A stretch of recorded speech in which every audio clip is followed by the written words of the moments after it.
Hello నమస్కారం అండి. Welcome to Yog stack. 2 ఫిబ్రవరిన యూకే పార్లమెంట్లో ఐఎల్ఆర్ గురించి డిబేట్ జరిగిందనమాట.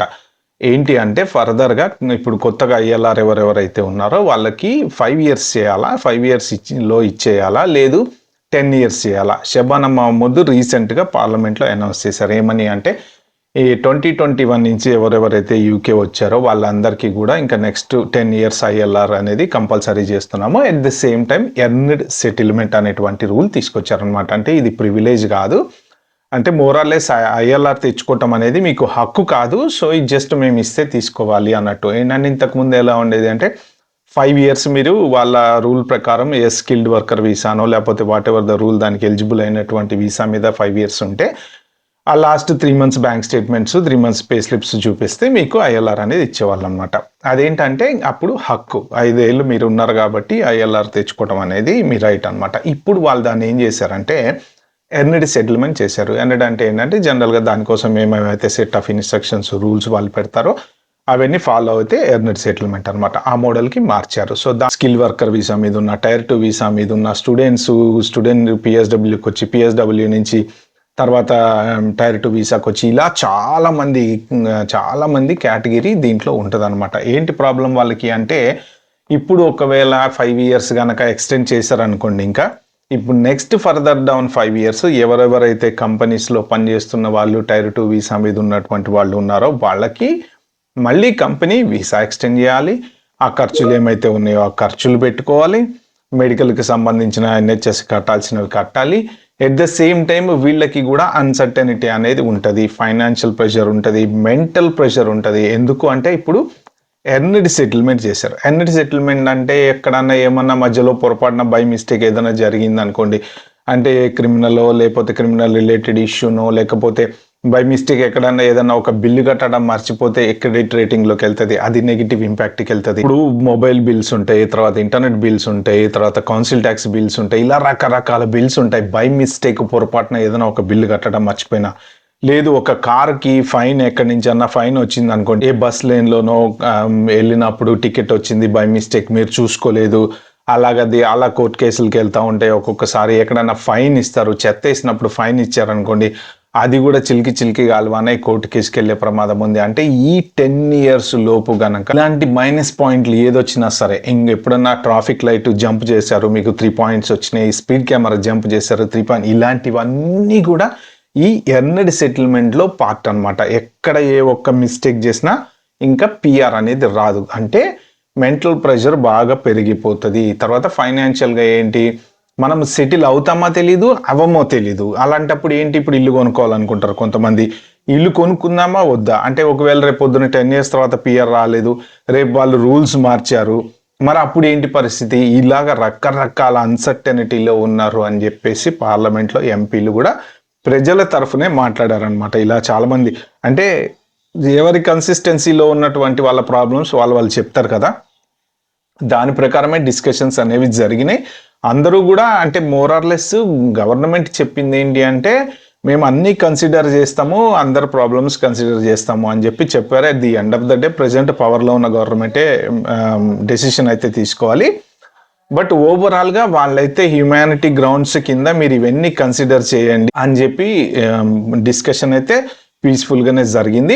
బట్ ఒకటి కన్ఫర్మేషన్ ఏం చెప్పారు వాళ్ళు అంటే, మేము 10 ఇయర్స్ ఐఎల్ఆర్ రూల్ అనేది డెఫినెట్గా ఇంప్లిమెంట్ చేస్తాము అని అయితే చెప్పారు. అంటే ఇప్పటి వరకు ఇంప్లిమెంట్ కాలేదు. ఆ రూల్ ఏ రోజైతే ఇంప్లిమెంట్ అవుతుందో ఆ రోజు వరకు ఎవరెవరైతే ఈ 5 ఇయర్స్ ఐఎల్ఆర్ రూట్లో ఉన్నారో వాళ్ళందరూ కూడా ఐఎల్ఆర్ క్లెయిమ్ చేసుకోవచ్చు.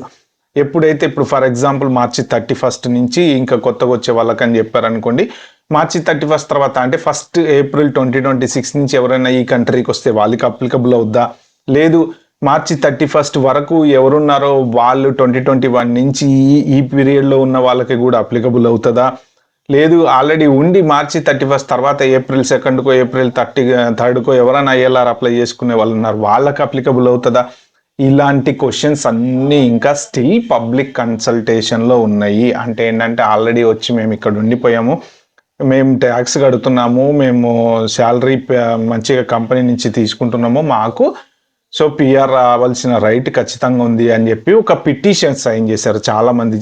330,000 సిగ్నేచర్స్ తోటి ఆ పిటిషన్ సైన్ చేశారు. అందువలన ఇక్కడ ఏంటంటే యూకే పార్లమెంట్లో ఏదన్నా మోర్ దెన్ 100,000 సిగ్నేచర్స్ కనుక ఎవరైనా పిటిషన్ సైన్ చేస్తే కంపల్సరీ డిబేట్ డిస్కషన్ పెట్టాల్సింది దాని మీద. అది రూలు. ఆ రూల్ వాళ్ళు ఫాలో అయ్యారు, డిస్కషన్ అయితే పెట్టారు. స్టిల్ కన్ఫర్మ్ చేయలేదు. 10 yearsకి చేస్తామని చెప్పారు, కానీ 10 years రూల్ అనేది కొత్తగా వచ్చే వాళ్ళకే ఉన్న వాళ్ళకే ఇదొకటే confusion. Still public consultations is on అని చెప్పారనమాట. అంటే ఎవరైనా సరే పర్సనల్గా వాళ్ళకి కన్సల్ట్ చేసి మాకు ఈ ప్రాబ్లమ్స్ నేను చెప్పాలన్నా చెప్పొచ్చు. ఇంకా అలాంటి డిస్కషన్స్ అయితే నడుస్తున్నాయి. సో ప్రస్తుతానికి మీరు ఎవరు ప్యానిక్ అవ్వాల్సిన అవసరం అయితే లేదు.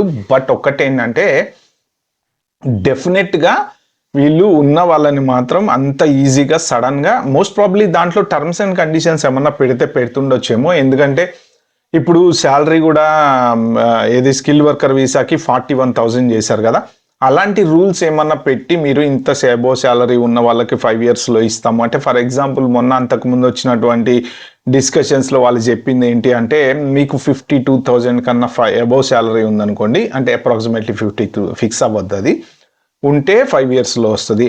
లేదు అంతకన్నా ఇంకా హై శాలరీ ఉందనుకోండి, 1,20,000 1,30,000 అంత శాలరీ ఉందనుకోండి, మీకు 3 yearsలో రావచ్చు. ఇలాంటి డిస్కషన్స్ అన్నీ కూడా కొన్ని చెప్పారనమాట. సో మోస్ట్ ప్రాబబుల్లీ ఈ 10 years రూల్ అనేది ఇంకా స్టార్ట్ కాలేదు కాబట్టి ఎవరు టెన్షన్ పడాల్సిన పని లేదు. బట్ డిస్కషన్స్ కూడా చాలా వాళ్ళు మంచి హ్యూమానిటేరియన్ గ్రౌండ్స్లో డిస్కషన్ చేశారు. ఎందుకంటే సడన్గా ఇప్పుడు ఎవరన్నా కనుక నో అన్నారనుకోండి, ఇప్పుడు వాళ్ళ మొత్తం పిల్లలు చదువుల దగ్గర నుంచి అన్ని దెబ్బతింటాయి కదా.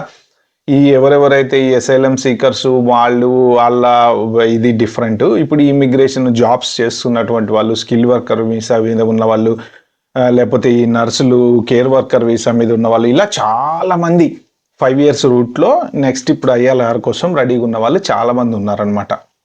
అయితే ఏంటంటే ఇప్పుడు ఈ 5 years రూట్లో ఐఎల్ఆర్ తెచ్చుకోవాలన్నా కూడా ఎవరైనా సరే గుడ్ మోరల్ క్యారెక్టర్ మాత్రం కంపల్సరీ ఉండాలి. ఏమన్నా క్రిమినల్ రిలేటెడ్ ఇష్యూస్ ఉన్నా, ఫైనాన్స్ రిలేటెడ్ ఇష్యూస్ ఉన్నా, అంటే ఇక్కడ ఏమన్నా బిల్లులు ఎగ్గొట్టినా ఇలాంటి మాత్రం ఖచ్చితంగా ఎఫెక్ట్ అవుతే మీకు పిఆర్ అయితే డెఫినెట్గా రాదు. బట్ ప్రస్తుతానికి యూకే పార్లమెంట్లో జరిగిన డిస్కషన్ అయితే ఇది. ఇంకా దీని మీద అప్డేట్ ఏదన్నా వస్తే మాత్రం నేను మీకు వీడియో ఇంకొకటి చేస్తా. టెన్షన్ ప్యానిక్ అవ్వాల్సిన అవసరం అయితే లేదు. ఇంకొక ఇంపార్టెంట్ విషయం ఏంటంటే, యాక్చువల్గా ఎవరెవరైనా ఈ కంట్రీలో ఐఎల్ఆర్ లేకుండా లేకపోతే సిటిజన్షిప్ లేకుండా ఉన్న వాళ్ళు వాళ్ళ పిల్లలు కాలేజీకి వస్తే మాత్రం కంపల్సరీ ఇంటర్నేషనల్ ఫీజు కట్టాలి. ఆ వీడియో కూడా చేశాను నేను. ఒకవేళ మీరు ఎవరైనా మిస్ అయ్యి ఉంటే కింద డిస్క్రిప్షన్లో పెడతా, వెళ్ళి చూడండి. Bye, have a good day, wait for the next video.